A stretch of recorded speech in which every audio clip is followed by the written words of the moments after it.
दोस्तों असां हिन वक्त मौजूद आहियूं ही इलाइक़ो सॾिबो आहे जंगीसर जो तालको केटी बंदर ऐं ज़िलो ठटे जो ही इलाइक़ो आहे।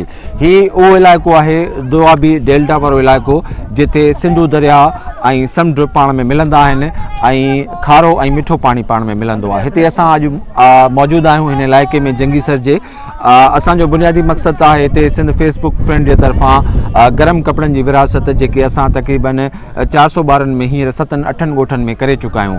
पर मूं सोचियो त मां तव्हांखे हिन ॻोठ जा मंज़र बि ॾेखारियां ऐं ॾेखारियां त हितां जा माण्हू कहिड़ी तरह ज़िंदगी गुज़ारनि था। हिन वक़्तु पाण तालके केटी बंदर जे उन जॻह ते वेठा आहियूं जिते पंहिंजो सिंधु दरिया समूरे पाकिस्तान खे क्रॉस कंदो आख़िर में अची समुंड वटि छोड़ करे थो। ठीकु आहे। हाणे हिन इलाइक़े खे जंगीसर सॾियो वञे थो। हिते ॿ क़िस्म जो ज़रिया माश आहे। हिकु त माण्हू जेके आबादी बि कनि था एग्रीकल्चर सां बि वाबस्ता आहिनि ऐं ॿिया माण्हू जेके माहीगिरी बि कनि था जेके समुंड सां वाबस्ता माण्हू आहिनि। अक्सरियत कंहिंजी आहे समुंड सां वाबस्ता माण्हुनि जी? अक्सरियत जेका उहा समुंड सां वाबस्ता माण्हुनि जी आहे जेके मच्छी जे शिकार ते पंहिंजो गुज़र बसर कनि था।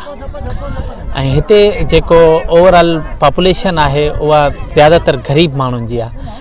ज़्यादातर माण्हू हिते जेके आहिनि उहे गुरबत जी लकीर खां हेठि रहनि था। तव्हां ॾिसी सघो था पुठियां माण्हुनि जे घरनि ऐं झुंपड़ियुनि में जाए ज़ाहिर पियो थिए। हिते ही जेके असां विज़िट कयासीं इहे घणा ॻोठ हिते तक़रीबन गॾियल रहनि था ऐं केतिरी आबादी थींदी?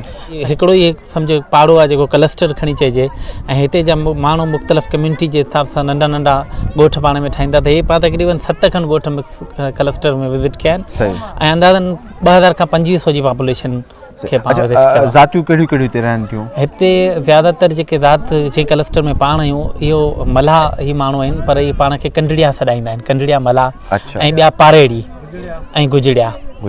हाँ, पारेड़ी कम्यूनिटी कंडड़िया कम्यूनिटी जा माण्हू रहनि था। ख़ासि करे हिन ॻोठ में अचण जो मक़सदु इहो हुयो त हिते उहे माण्हू रहनि था जिन्हनि जा जेके घर जा बाशिंदा आहिनि उहे गुज़िरियल 3 सालनि खां इंडिया जे जेल में क़ैद आहिनि। थींदो ईअं त हे जेके माहीगीर वीचारा फिशिंग लाइ करे ॿाहिरि जॾहिं समुंड में वञनि था खुले समुंड में त हुननि खे ॿाहिरि का बॉर्डर जी डिमार्केशन कोन्हे जो उन्हनि खे ख़बर पए त पाकिस्तान जी बॉर्डर किथे आहे इंडिया जी बॉर्डर किथे आहे। ऐं करे करे हवाउनि जो रुख ऐं पाणी जो बहाव बि उन्हनि माण्हुनि खे हलिया था वञनि पाणीअ में इंडिया जे बॉर्डर क्रॉस करे। अच्छा, आम तौर ते शकील भाउ जेके साहिली पट्टी जा इलाइक़ा हूंदा आहिनि दुनिया में उहे ॾाढा रिच तस्वुर कया वेंदा आहिनि। जी जी जी। त उन जे बिल्कुलु उबतड़ सिंध जो जेको साहिली पट्टी आहे जेको साहिली पट्टी जा इलाइक़ा आहिनि उते असां ॾिसूं था त माण्हू तमामु घणा पीढ़ियल आहिनि। असां केटी बंदर खारो छाण हिन जंगीसर अॼु आयासीं हिते त ही सॼे इलाइक़े में ॾिसूं था त माण्हुनि जूं मुआशी हालतूं ॾाढियूं ख़राबु आहिनि। इन जो हिकिड़ो रीज़न तव्हांजी नज़र में छा आहे? मेन रीज़न आहे एजुकेशन। तालीम बिल्कुलु ज़ीरो आहे ऐं मूंखे करे करे लॻंदो आहे त ही एजुकेशन सिस्टम वधीक डेवलप थी कोन सघंदो। हींअर बि जेका एजुकेशन पॉलिसी बनाई वई आहे सिंध एजुकेशन पॉलिसी उन में असांजे केटी बंदर जूं 18 पोस्टूं सेक्शन पोस्टूं हुयूं टीचर्स जूं उहे उन क़ाबिल कोन आहे जो टीचर थी सघनि। न हिते बुनियादी सिहत जो मर्कज़ आहे न हिते को प्राइमरी स्कूल आहे। हज़ारे ॿार आहिनि जेके बिना तालीम जे बिना सिहत जी सहूलियतुनि जे हिते रहनि पिया।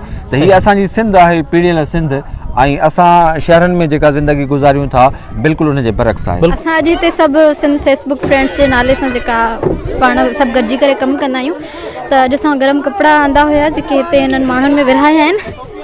हिते माण्हुनि खे ॾिसी करे हिकिड़ो नओं ई एक्सपीरियंस हुयो। माण्हुनि वटि जेकी बुनियादी सहूलियतूं हूंदियूं आहिनि उन्हनि वटि उहे ई न आहिनि। बिल्कुलु अनअवेयर आहिनि माण्हू। एजुकेशन कोन्हे का, ॿियूं सहूलियतूं न आहिनि, खाधे पीते जो हिननि वटि का अहिड़ी ख़ासि सहूलियत न आहे। काफ़ी सारियूं परेशानियूं आहिनि ऐं असां त ख़ैर जेको असांखे पुॼे थो असां उहो करे रहिया आहियूं। मैसेज आहे माण्हू ॾिसनि अगरि उन जे लाइ केरु कुझु करे सघे थो त ज़रूरु करे।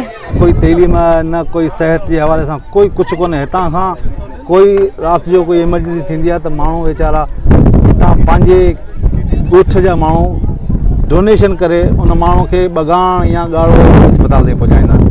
हीउ ज़ुल्म आहे असां सां सरासर। हेॾे सारे जान में रहूं था हिते असां कुझु का शइ कोई मुंहिंजे ख़्याल में त अलाए छो असांजा मुंतख़ब नुमाइंदा सुतल आहिनि निंड सुतल आहिनि। छा आहे जो असांजे माण्हुनि खे ईअं बेयारो मददगार छॾियो वियो आहे। ऐं सभिनि खे अपील कंदुसि जेका बि दोस्त ॾिसनि था हिन वीडियो खे त महिरबानी करे हिन वीडियो खे अॻियां हलायो त जीअं माण्हुनि जी का मदद थिए माली। हिते जेकी बि केटीअ जे वेझो मल्हान जा घर आहिनि ॾाढा तकलीफ़ में वेठा आहिनि ऐं पंहिंजो असां हिननि खे जैकेट मफरल ऐं टोपियूं हिननि खे ॾिनियूं आहिनि। पर हिते असांजे हिननि माण्हुनि जा हाल ॾिसो, पेरनि में चंपल न आहिनि। हेॾी वॾी सर्दीअ में कीअं रातियूं गुज़ारींदा आहिनि। बहरहाल ॾाढो अफ़सोस थियो ऐं असां हिते आया आहियूं सियारे जा कपिड़ा विराइण सिंध फेसबुक फ्रेंड्स जी तरफ़ां ऐं तक़रीबन 400 खां मथे कपिड़ा असां जोड़ विरायासीं जंहिंमें टोपियूं बि हुयूं मर्दाना ज़नाना जेके ॿारनि जा स्वेटर वग़ैरह असां विरायासीं असां हिते महसूसु कयोसीं तमामु घणी गुरबत आहे हिते जे असेंबली मेंबर्स खे हिते तवजो ॾियणु खपे ऐं अॼु असां सिंध फेसबुक फ्रेंड्स जा तमामु वॉलंटियर हिते आयासीं सियारनि जा गरम कपिड़ा विरायासीं कुझु जैकेट्स वग़ैरह असां हमेशह इहा कोशिशि कंदा आहियूं कि जिथे गवर्नमेंट जा वर्क न आहे या किथे एनजीओ जो वर्क न आहे असां उते ई अचूं उन्हनि ग़रीबनि खे ॾियूं जेके माना वाक़ई मुस्तहिक़ आहिनि त तमामु घणो मज़ो आयो तमामु घणी ख़ुशी अथई ऐं हिकिड़ी सिंध फेसबुक फ्रेंड जी पूरी टीम खे मुबारकबाद हुजे तमामु बहितरीनु हिकिड़ी एक्टिविटी कई